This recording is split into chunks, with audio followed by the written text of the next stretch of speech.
ಕೆಲಸ ಮಾಡಿದ್ರು ಹೇಳಿ ಹೇಳಿ ಸಾಯಿಸ್ತಾರೆ. ಏನು ಮಾಡಬೇಕು ಇಂಥವ್ರಿಗೆ?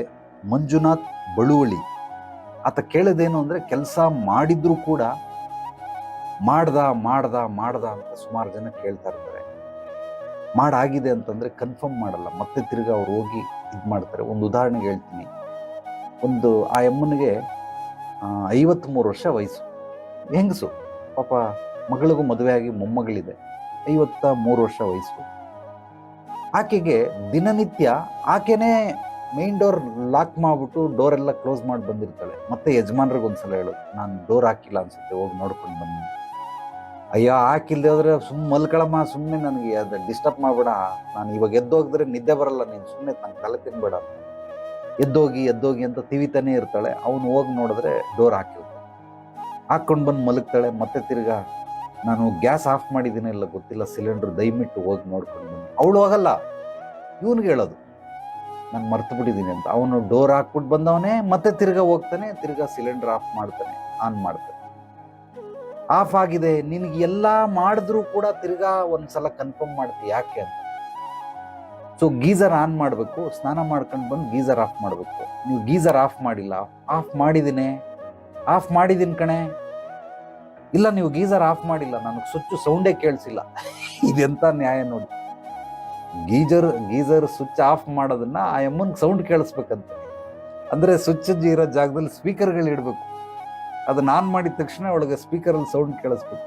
ವಿಚಿತ್ರವಾದ ಜನಗಳು. ಯಪ್ಪ, ಇಲ್ಲೊಬ್ಬರು ಬರ್ತಾರೆ, ನಾನು ಒಬ್ಬನೇ ಹುಚ್ಚಿನ ಥರ ನಗ್ತಾ ಇರ್ತೀನಿ. ಕೆಲವೊಂದು ಸಮಸ್ಯೆಗಳೇ ಅಲ್ಲ ಅದು, ಆದರೂ ಏನೋ ಸಮಸ್ಯೆಗಳ ಥರ ಅದನ್ನ ಹಂಗೆ ಅನ್ಕೊಂಡು ಪಾಪ ಫೀಸ್ ಕೊಟ್ಬಿಟ್ಟು ಬರ್ತಾರೆ ಸಮಸ್ಯೆಗಳು ಅಂತ.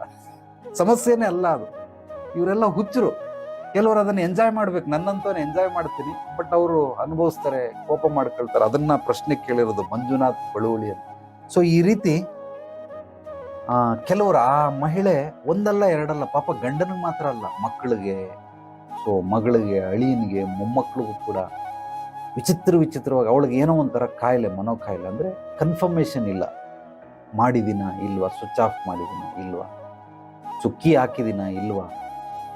ಓಕೆ, ಕನ್ಫರ್ಮ್ ಅವಳೇ ಹೋಗಿ ನೋಡ್ಕೊಂಡು ಬಂದ್ಬಿಟ್ರೆ ಹಾಕಿದ್ದೀನಿ ಅಂತ ಅವಳು ಸಮಾಧಾನ ಮಾಡ್ಕೊಳ್ತಾಳೆ. ಆದರೆ ಅವಳು ಮಾಡಲ್ಲ. ಅವಳಿಗೆ ಭಯ, ನಾನು ಏನಾದ್ರು ಆಫ್ ಮಾಡಲಿಲ್ಲ ಅಂದರೆ ಅದಕ್ಕೆ ನೀವು ಹೋಗಿ ಅಂದ್ಬಿಟ್ಟು ಗಂಡನ್ನೋ ಮಗನ್ನೋ ಯಾರನ್ನೋ ಒಬ್ಬರನ್ನ ಕಳಿಸ್ಬಿಟ್ಟು ಕನ್ಫರ್ಮ್ ಮಾಡ್ಕೊಳ್ಳೋದು. ಕನ್ಫರ್ಮ್ ಮಾಡಿದ್ರು ಕೂಡ ಅದು 2ನೇ ಸಲ ಕನ್ಫರ್ಮ್ ಅಲ್ಲಿ ಅವಳಿಗೆ ತೃಪ್ತಿ ಆಗಲ್ಲ. 3ನೇ ಸಲ ಕನ್ಫರ್ಮ್ ಮಾಡಬೇಕು.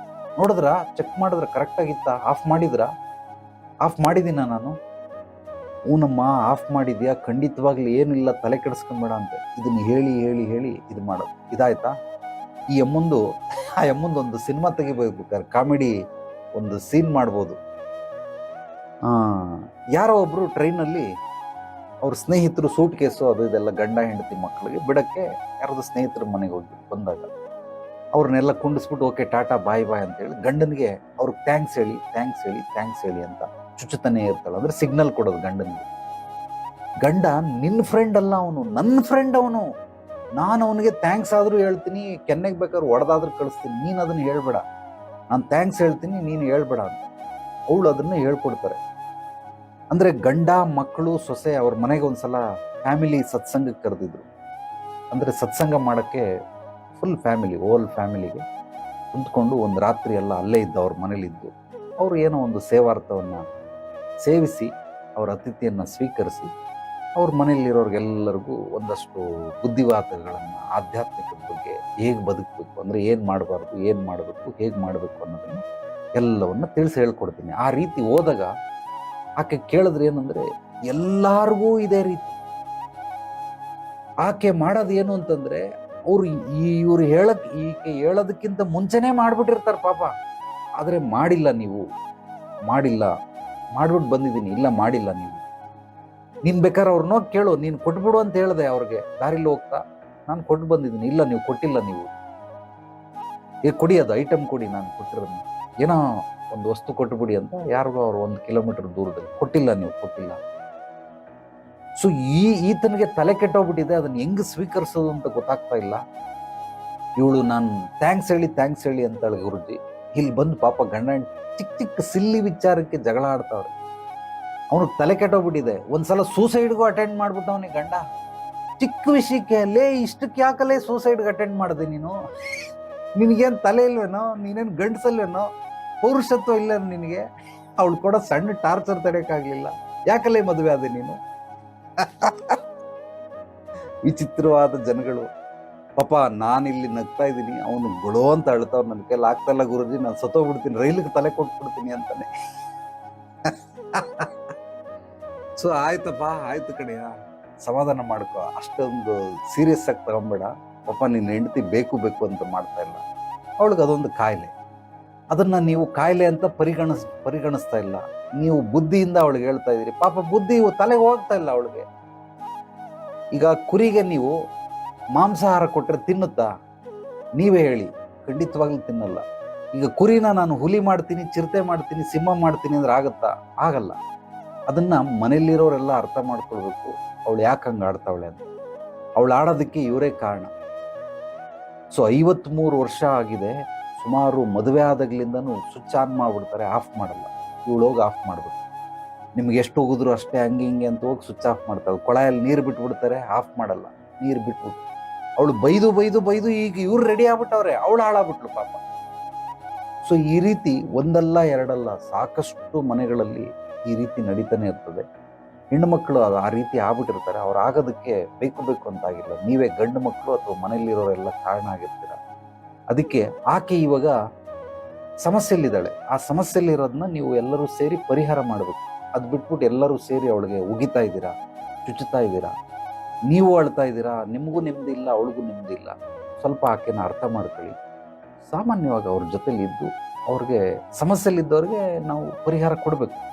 ಸೊ ಈ ರೀತಿ ಸಾಕಷ್ಟು ಜನ ತೊಂದರೆಯಲ್ಲಿರ್ತಾರೆ. ದಯಮಾಡಿ ಮನೆಯಲ್ಲಿರೋರು, ಇದು ತುಂಬ ಸೀರಿಯಸ್, ದೊಡ್ಡ ದೊಡ್ಡ ಕಾಯಿಲೆಗಳಲ್ಲ, ಇದೇನು ದೊಡ್ಡ ಸಮಸ್ಯೆಗಳಲ್ಲ.